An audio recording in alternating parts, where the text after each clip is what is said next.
La fin du paiement en argent liquide ne serait plus très loin et Visa, le fabricant de cartes bancaires, serait à la manœuvre pour que ce type de carte devienne le seul et unique moyen de paiement. Sur Internet, ils sont des milliers à s'en être persuadés. Nous avons vérifié.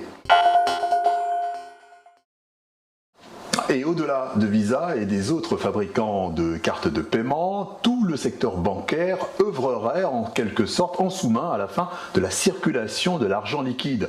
Contactée, la BCE, la Banque Centrale Européenne, l'instance qui pourrait trancher cette question, parle d'une rumeur grotesque. Il faut rappeler qu'une telle hypothèse serait très dangereuse pour le consommateur.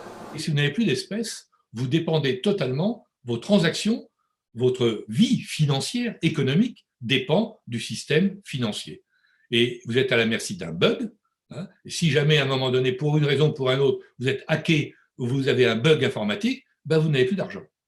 Alors que les espèces, ça vous permet toujours au moins de vous acheter à manger.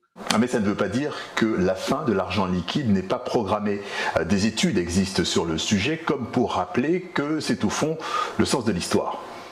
La technologie permet aujourd'hui de se passer du cash. Comme on a vécu dans d'autres secteurs la disparition de papier progressive, peut-être un jour du courrier postal, on peut imaginer que le liquide tel qu'on le connaît disparaisse à moyen long terme. Mais il est difficile de prédire ça peut prendre 50 ans, 100 ans.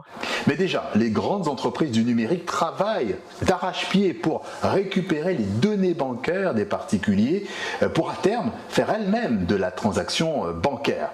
Pour ces entreprises, comme pour les États, la fin de la circulation de l'argent liquide a bien des vertus. Les États ont envie de supprimer le cash. Pourquoi? Parce que le cash, c'est une source pour eux de fraude, que ce soit la fraude fiscale traditionnelle ou bien évidemment les narcodollars, les narcotrafiquants. Ça aurait du bon, puisque on éviterait des manipulations qui sont toujours sujettes à l'erreur. Ça pourrait éviter la fraude aussi, le blanchiment, le financement du terrorisme.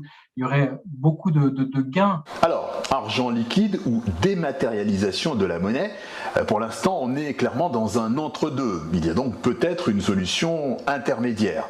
En Europe, la BCE explore déjà quelques pistes. Parmi les scénarios qu'elle travaille, il y a l'arrivée d'un e-euro, un euro électronique, une monnaie numérique, nativement numérique de banque centrale. C'est un des projets effectivement qui pourrait arriver, mais on ne sait pas à quelle échéance.